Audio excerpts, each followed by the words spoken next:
పిల్లలు ఈరోజు అంతర్జాతీయ మాతృభాషా దినోత్సవం మనం ప్రపంచవ్యాప్తంగా జరుపుకుంటున్నాం. ప్రాంతాల వారీగా, రాష్ట్రాల వారీగా, దేశాల వారీగా ఎవరెవరి మాతృభాషను వాళ్ళు గౌరవిస్తూ ఆ మాతృభాషలో వచ్చినటువంటి సాహిత్యాన్ని అభిలషిస్తూ దాన్ని నేర్చుకుంటూ ఆ కవులను సత్కరించుకుంటూ ఎన్నో సంవత్సరాలుగా మనకు ఈ కార్యక్రమాలు జరుగుతున్నాయి.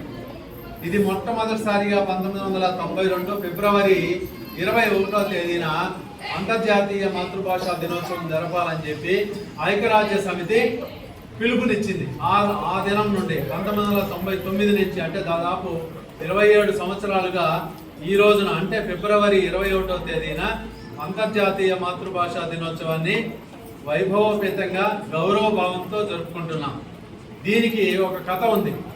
1947లో భారతదేశము బ్రిటిష్ వారి కబంధ హస్తాల నుండి విముక్తి పొందినప్పుడు తూర్పు పాకిస్తాన్గా అలాగే పశ్చిమ పాకిస్తాన్గా భారతదేశంగా మూడుగా విడిపోయింది. తూర్పు పాకిస్తాను బంగ్లాదేశ్ అయింది, పశ్చిమ పాకిస్తాన్ అయింది, మధ్యలో భారతదేశం ఉన్నది.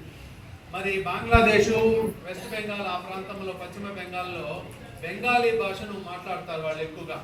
వాళ్ళకు రవీంద్రనాథ్ ఠాగూర్ కూడా ఆయన రచనలన్నీ కూడా బెంగాలీ భాషలోనే రాశాడు. మన తెలుగును, ఉర్దూను ఎట్లా గౌరవిస్తామో బెంగాలీ భాషను ఆ ప్రాంతంలో వాళ్ళు అంతగా గౌరవించేవాళ్ళు.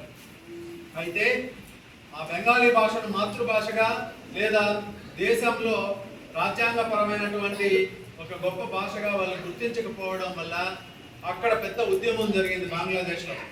1948 నుంచి ఉద్యమాలు జరిగితే 1952 ఫిబ్రవరి 21వ తేదీన అంటే ఈ రోజున 1952లో ఒక పెద్ద ఉద్యమం జరిగితే అక్కడ పోలీసులు కాల్పులు జరిపారు.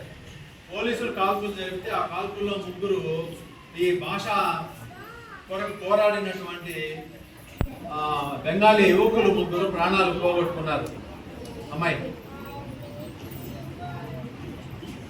ప్రాణాలు పోగొట్టుకున్న తర్వాత ఐక్యరాజ్య సమితి వారిని గుర్తించి వాళ్ళ మాతృభాషను గౌరవించుకునే విధంగా 1999 నుండి ఫిబ్రవరి 21వ తేదీ నుండి అంతర్జాతీయ మాతృభాషా దినోత్సవాన్ని జరుపుకుంటున్నాం. మరి మన పాఠశాలలో కూడా ప్రతి సంవత్సరము తెలుగు భాషా దినోత్సవము ఆగస్టు 29న అలాగే మాతృభాషా దినోత్సవం ఈ రోజు అంటే ఫిబ్రవరి 21న మనము నిరంతరాయంగా జరుపుకుంటున్నాం ప్రతి సంవత్సరం కూడా. అందులో భాగంగానే మీరు ఉర్దూ మాధ్యమం కలిగినటువంటి పిల్లలు కూడా తెలుగు భాషను చక్కగా నేర్చుకుంటున్నారు. అంటే మాతృభాషలో బాగా పట్టు సాధిస్తే, బాగా నేర్చుకుంటే ఏ భాషలోనైనా ప్రావీణ్యత వస్తుంది, ఏ విషయంలోనైనా ఏ సబ్జెక్టునైనా అనర్గళంగా నేర్చుకోగలుగుతాడనేటువంటి ఒక నానుడు ఉంది. ఆ విధంగానే మనం తెలుగు కానీ ఉర్దూ కానీ బాగా నేర్చుకున్నట్లయితే మీ మాతృభాషని ఏ భాషనైనా నేర్చుకోవడానికి అవకాశం ఎక్కువగా ఉంటుందని చెప్పి తెలియజేసుకుంటూ మీకు అందరికీ తెలిసినటువంటి పద్యాలే నేను రాసిన పద్యాలు ఒక రెండు ఆలపిస్తాను.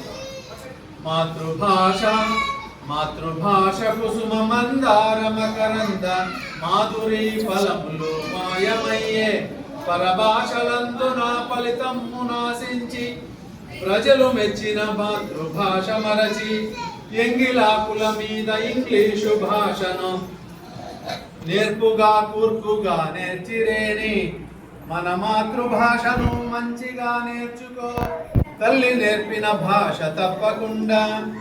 మాతృభాషా దినోత్సవమది వచ్చు, తెలుగు మాటలు 4 పలుకవచ్చు, ఆదరించకున్న భాష అంతరించు, మాతృభాషను నేర్చు మా మనసు పెట్టి.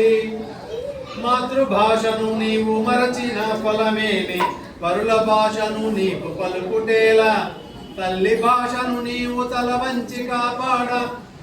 బ్రతుకును నిలబెట్టి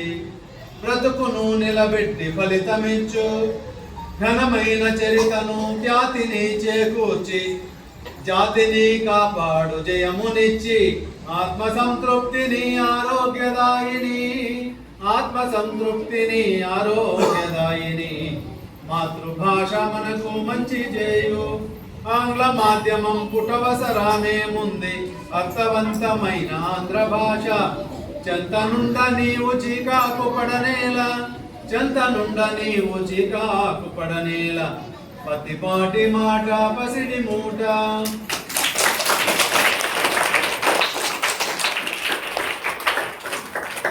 మాతృభాషానుడులు మాధుర్య పోసుడులు దొరకురా తెలుగిండ చెరకు తీపి సహజ పరిమళంబు చక్కని పదజాల మాండలికపు శోభ మనకు దక్కు ఇంపైన పద్యము సొంపైన భావము ఇంపైన పద్యము సొంపైన భావము నాల్కపై నడయాడు నాణ్యముగను పరభాష